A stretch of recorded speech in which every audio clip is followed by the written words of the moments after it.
My next guest has a great story to tell, but he's living a great life. He was injured in a climbing accident in 2004. In fact, he was more than just injured. He was paralyzed from the waist down. And you know what he does every day? He skis.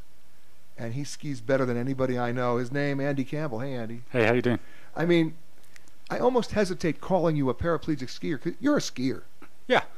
Yeah. Right? I mean, I just ski sitting down, you know. It's exactly the same. We use the same skis, same techniques, same terrain. It's just sitting down. You were born in England, raised in Scotland. I'm going to share a story for you. There's a very famous British actor named Peter Ustinov. And at least somebody in this room, I hope, listening to this radio show will remember who he is. But yeah. In World War II, at the outbreak of the war, the British government were looking for actors to set role models, examples of people to enlist in the infantry and fight the Germans. And people did. And Peter Ustinov scared everybody. He amazed everybody because he insisted on enlisting in the tank corps. And in those days, the British tanks were terrible, and Rommel and the Germans were destroying the tanks. If you were in the tank corps, it was a prescription for death. And so the draft board was so amazed, they called Peter Ustinov in and they said, could you just tell us, we're so impressed that you would want to enlist in the tank corps. Why would you do this? He said, because I prefer to enter battle sitting down. Good way to do things. So you're entering battle sitting down. Yeah, every day. How did you learn this? Because obviously this is adaptive. I mean, you've got to be able to figure out. We talk about accessible travel all the time. You're living it. Yeah, and that's it. You know, everything is accessible. You can go anywhere. You can do everything you want to do. It's just finding new techniques and ways to do it, adapting to life, basically. So when people come to canyons, when they come to Park City, and, you know, I love to be able to. People talk about accessible travel in the ADA, the Americans with Disabilities Act, and a lot of resorts and hotels and even cruise lines do a great deal of hard work, basically adjusting the design of their hotel, adjusting the design of their property to make it accessible. But then when you get to a lot of ski resorts, when you get to a lot of port cities on cruise ships and stuff, they're not accessible. So you get to you can get to the location accessibly, but then you can't participate. Here you can. Yeah, definitely. You know, and I think skiing is one of the most accessible sports for people, anybody with disabilities, especially anybody skiing sitting down as I do. You know, I live right here in the Grand Summit.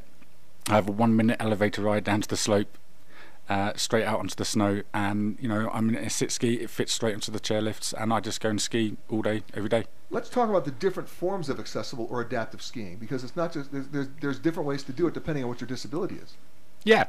You know, it's just adapting to be able to fly down the slopes and enjoy the snow out here. So if you've got one leg, you can ski in one leg. If you've got no legs, you can still ski sitting down in a sit ski. If you're blind, I've skied with completely blind people skiing down slopes. It's amazing. Okay, now can I ask a really stupid question that some people might think is politically insensitive, but I have to ask it. Okay. If you fall down, what do you do?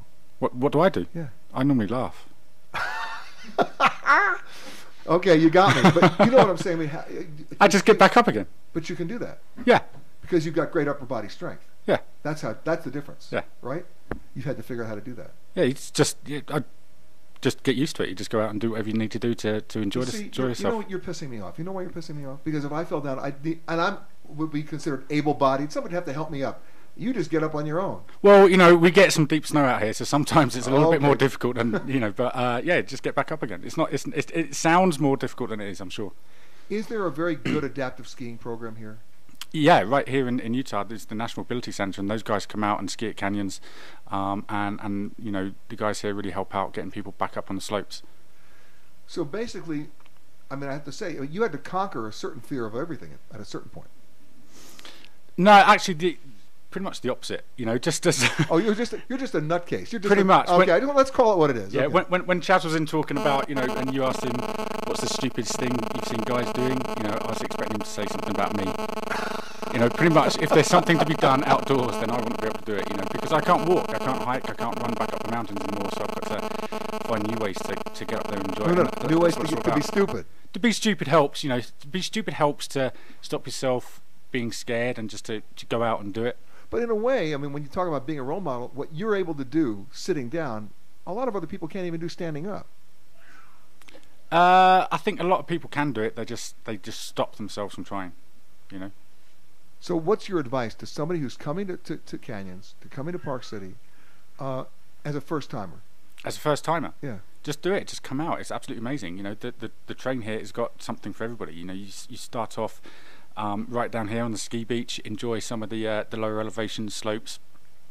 Great ski school classes, and then as you progress, you can go up and find something to challenge you every single day. Okay, I got to ask this question: is there a run here you can't do? No. So you really are stupid. Yeah. Unbelievable. You ever clock your speed? The fastest I've been clocked is 82 miles an hour. 82 miles an hour sitting down. Yeah, definitely not at the canyons though. I didn't do that here, honest. Oh my God, Andy Campbell, man, thank you for joining us. You are an inspiration.